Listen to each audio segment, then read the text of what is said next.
is roll one with Fryderyka Wolfstein.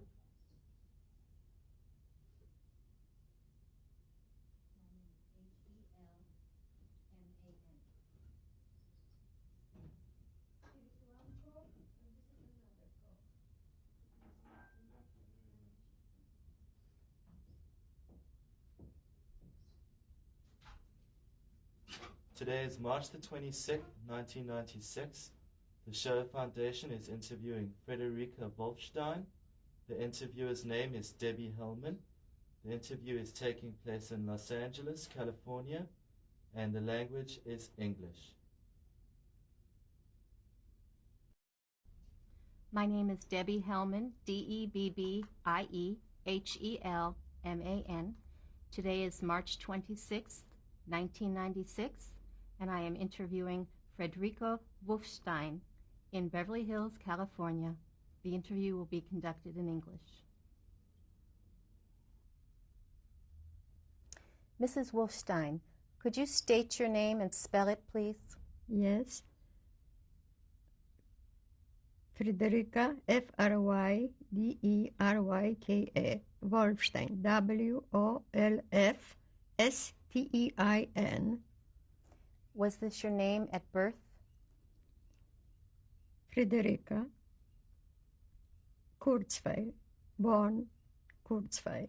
Could you spell Kurzweil? Kurzweil.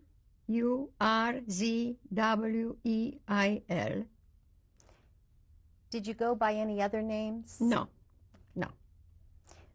When were you born? I was born 24 July 1913 in Rzeszów, but was raised in Jarosław.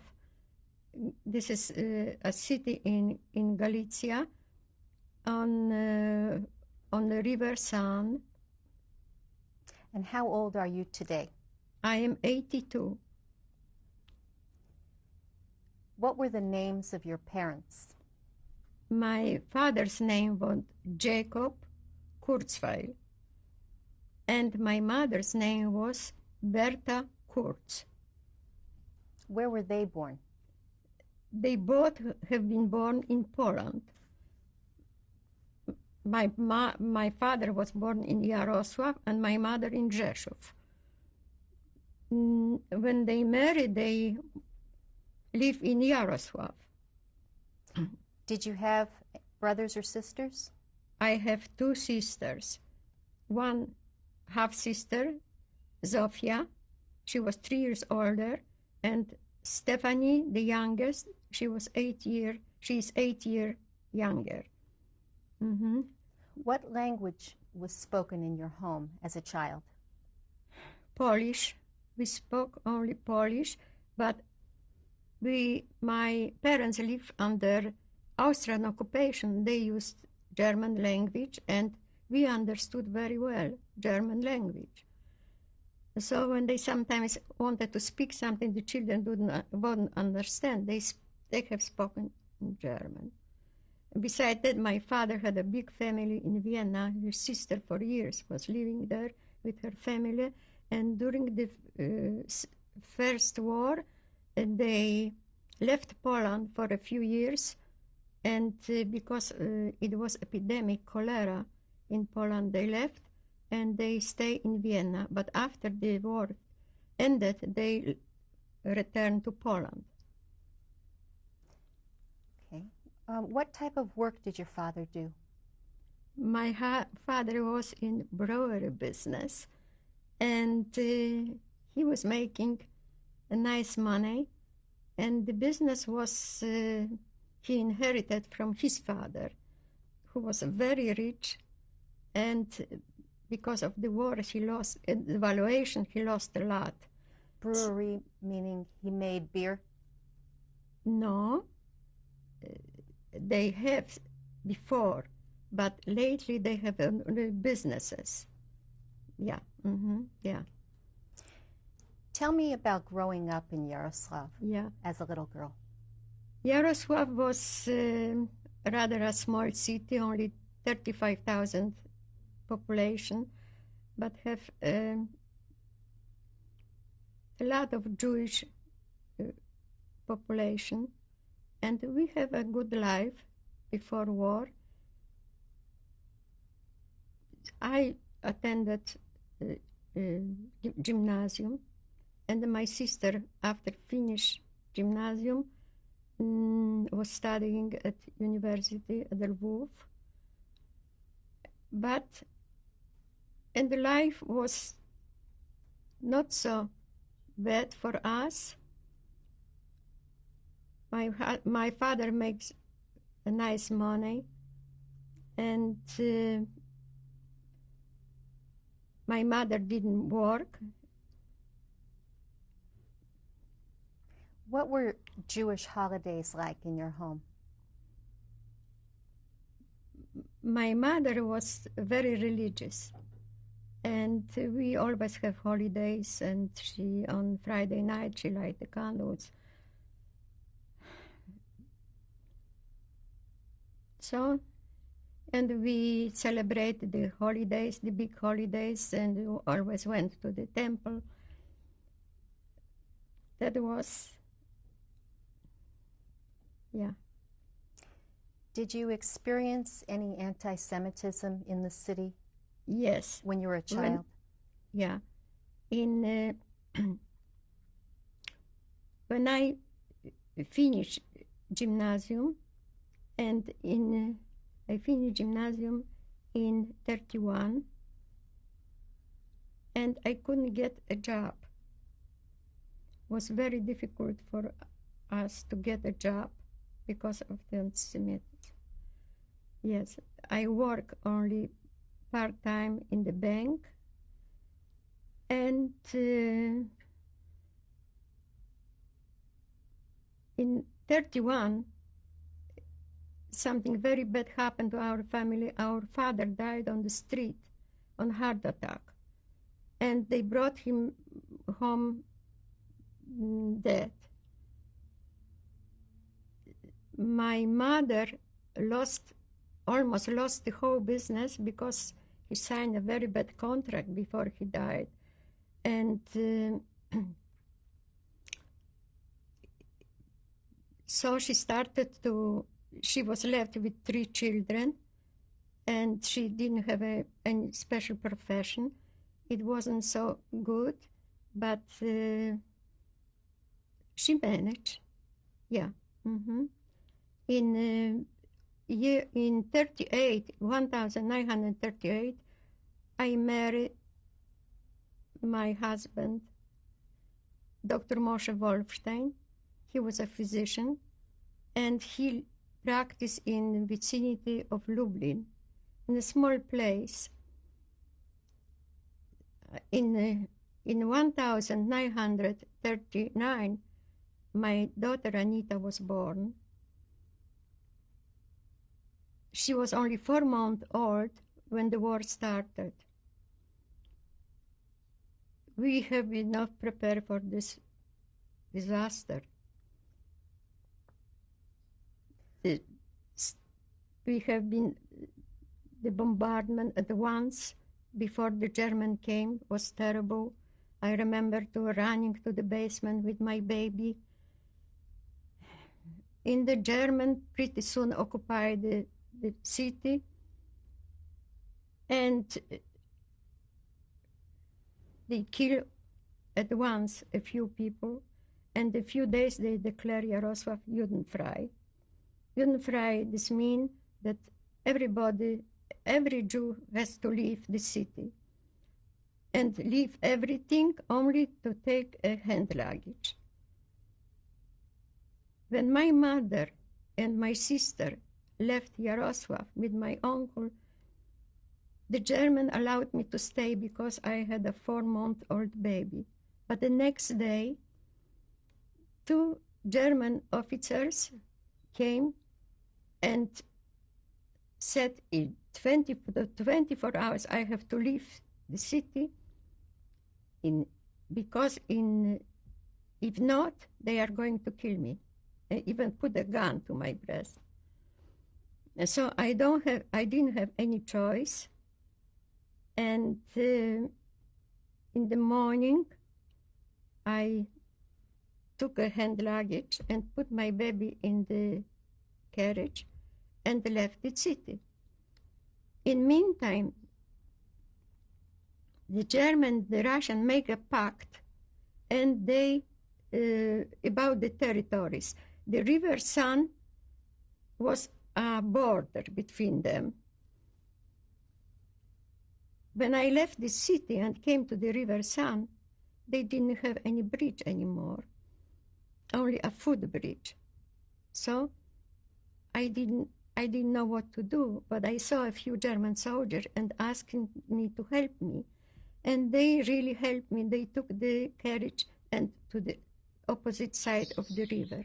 On the opposite side of the river, I saw for the first time the Russian soldiers. This was Russian occupation. So now, completely alone in the whole world, I was wandering and looking for my family. Did you have any idea where your husband was at this I time? expect them to be not so far, and after a few days wandering and sleeping at the small places with the peasants, with my small baby, I arrived in the town. The name was Oleshice. It was not far from the border. And my mother and my uncle and my sister, they rented a house from a Christian family, and they stay in the house. So I stay with them, and I was very happy to find them. After a little time, my husband came back from the war. He was mobilized 2 weeks before the outbreak of the war. With the Polish army? To the Polish army, Mm-hmm. yes.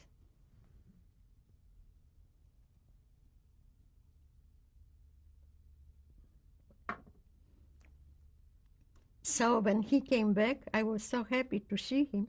He survived the war in the forest, the attacks of German, and for weeks he was hiding. And he survived the huge siege of Warsaw. So he came home very happy to find us alive. How much time had passed since you were separated until he found you at that point? It was maybe 2 months, yeah, before he came back. After he came back, we moved to the other city, a little bigger one. The name was Lubachów. And he got a job at the polyclinic. This is like a clinic. And he was working every day, and I was with my baby. Was this considered a ghetto, Lubachów? Lubachów, it was under Russian occupation. All the time under Russian occupation. So we stayed in Lubachów. At one day, it was, I think, September of 41, we went to sleep. And at 4 o'clock in the morning, the war started. Unexpectedly, the German attacked the Russian, and the war started. It was terrible, fire, gunfire. And after a little time, the Russian ran, and the German came and occupied everything. So we have been again under German occupation.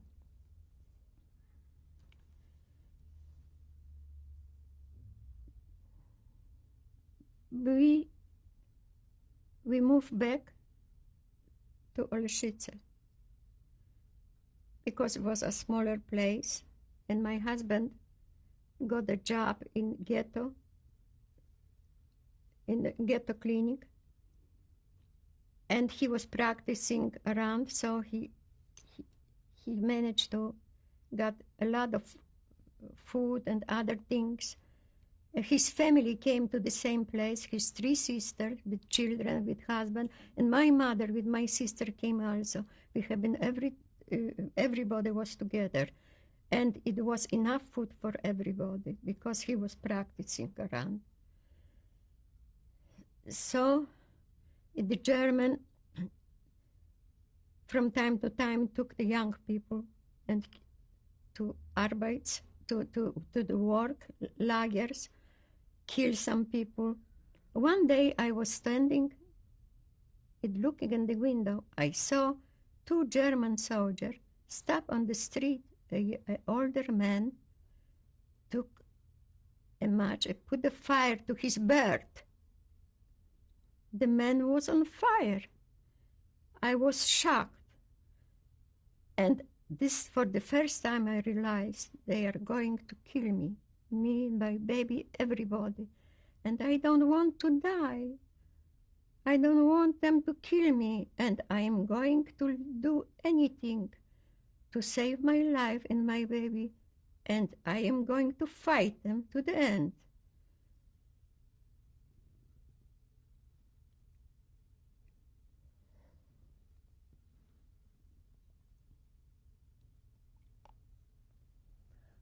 What were your living conditions like in the ghetto there? What kind of It was a space? very small place, a terribly small place. We have 1 room and the kitchen, but it was okay till they let us alone. It was like this till it was year 42, I think it was, when they started to liquidate the small places. In the place where we stay, in Oleshice, my husband knew a pharmacist, a Ukrainian, and he said, when something will happen and they are going to end everybody, he will hide us. So, when they started to liquidate the ghetto, we went into the hiding to the pharmacist place. He let us in the house and put us in a room and mattress on the floor, and my mother was with us because my sister left on Polish papers for Krakow. I even took her to the train station. And she had a very good chance to survive because she had a very good look. She didn't look Jewish at all. So we went into the hiding, and after 2 weeks, they stopped to give us food. We have been dying from hunger. We stay in the place almost 4 weeks, and after 4 weeks, the liquidation was complete, and the action started. They started to kill the people on the street. We could see through the window. And the Polish people have been wrapped the corpses. They took the shoes, they took the clothes from them. And the pharmacist said, you have to leave, and ordered us to leave immediately. It was the worst time to leave. At night, we left the place, and we have tickets we went to the train station to go to Krakow. But Krakow, they still have a ghetto. We came to the train station and took the train. Everything was fine. My husband was carrying Anita, and I was with my mother. But we have we have to change the plane in one place, the trains. In the name of the place was Munina in Polish. We have been waiting in Munina for a few hours for the next connection. It was maybe 5 o'clock in the morning when the German police came to the waiting room, and they came straight in my direction, and he said to me, you come with us. So I put Anita on the chair, something like this, and I went with them, and he said to Mita, "You are Jewish, and you are traveling with your husband and with your mother." I said, "I am not Jewish, and I don't know anybody." And I show him my papers, my Polish passport. It was Kenkarte in German. And it was on a Polish name. And he said to me, I understood the people from the pharmacy denounced us because they wouldn't find us. In meantime, they brought my mother. I don't know what's happened to my husband. They didn't find him or something like this.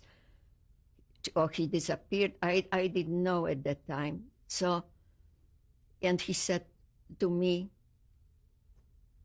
"We are taking you to Gestapo."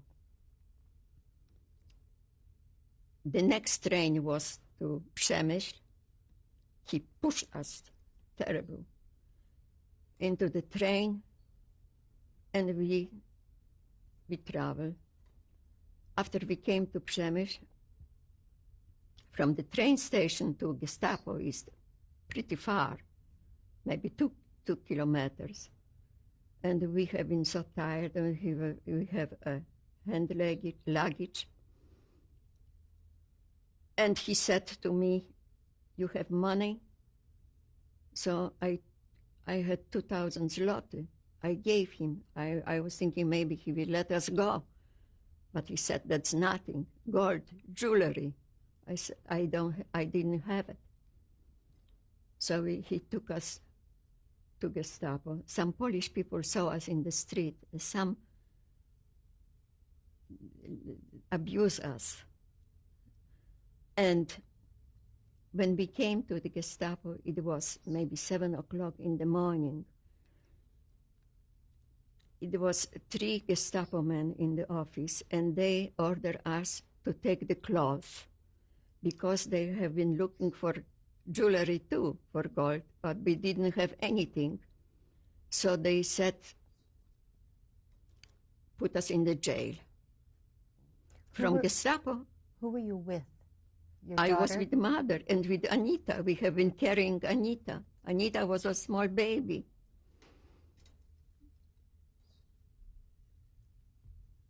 So from Gestapo to jail was not so far. They have been connected. I don't remember how we came to the jail. I know we came to the office. In the office was a very violent man, a terrible man. He told me, "Give me your coat, give me your bag. I have a small wedding ring. Give me your ring, give me everything."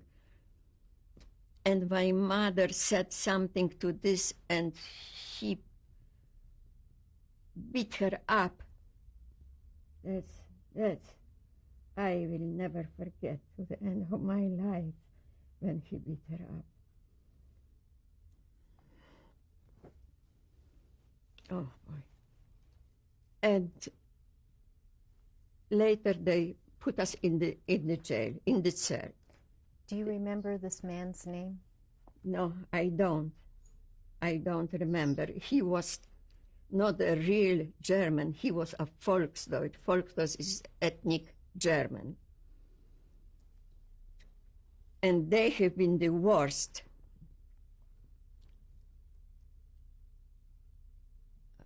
When we came into the jail, it was, I remember the day, it was 1st January 1943.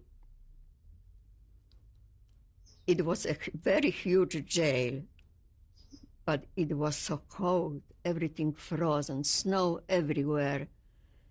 They let us in a big cell, and the plank beds under the walls, nothing on them, and inside maybe 50, 60 people, and the young people, maybe 15, 17, everybody, they cast on the Polish papers. They have been running away from action like we have been.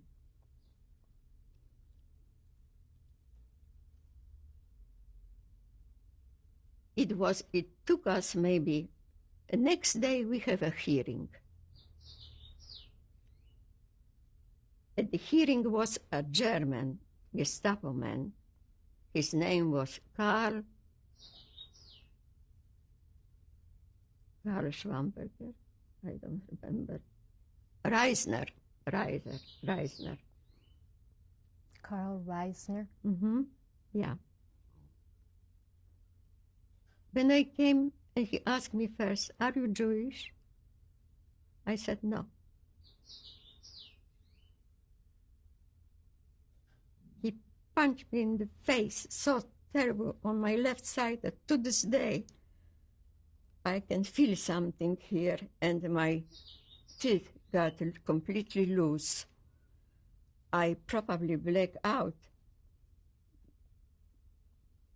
And when I came to my senses, I said, I am Jewish, but I couldn't take more beating. My mother was very unhappy that I confess, very unhappy. She take care of Anita in jail because all day I was lying on the bed. I didn't want to move. Once a day, a Jewish policeman came and brought us a little soup and a chunk of bread. The people in the jail, the young ones, have been sometimes singing, sometimes crying. But we have been waiting for that. We knew that. Because when they will collect, we knew 100 people, they will take us to the cemetery and finish us like the people before.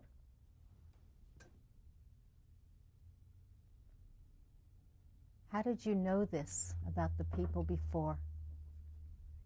The people in jail, they knew everything when we came. They have been for weeks. And they told you? Everybody. So, after a few days, one night we heard trucks coming. We knew the end is coming. Anita started to cry so terribly, so terribly. She was crying. She was convulsion. She got it. And my mother said to me, better she got like this, she will not feel anything. But after 1 hour, the trucks left. At that time, we didn't know that Judenrat, Jewish consul, make a deal with Gestapo. For a certain amount of money, they will let a few young people to work. They promise. So next hearing, we have in 5-6 days was the next hearing. It was a different SS man, Gestapo man. His name was Time. He was like before, this SS man. They both are in jail in Germany now. He looked at my papers, my passport, and he said to me, "You born the same year what I was born. We will take a baby from you, we will send you to work." I said, "Sir, I want the baby go with me." And he said, "Can't do it, and you have a false passport." I said, "You sure can." He looked at me and sent me away. But to my surprise, in a few days, they let me go with my baby among the other young people to the labor camp. I left my mother in jail. Never saw her again. She wrote me such letters from the jail. I couldn't do anything for her. And I even approached the German in my working place once about my mother. He said, "Stay away from me. because I am going to kill you. And he reached for his gun. After a few weeks, they took everybody from jail, the Jews and Catholics. They took to a train and to Auschwitz. Okay, we're going to stop the tape and change tapes now.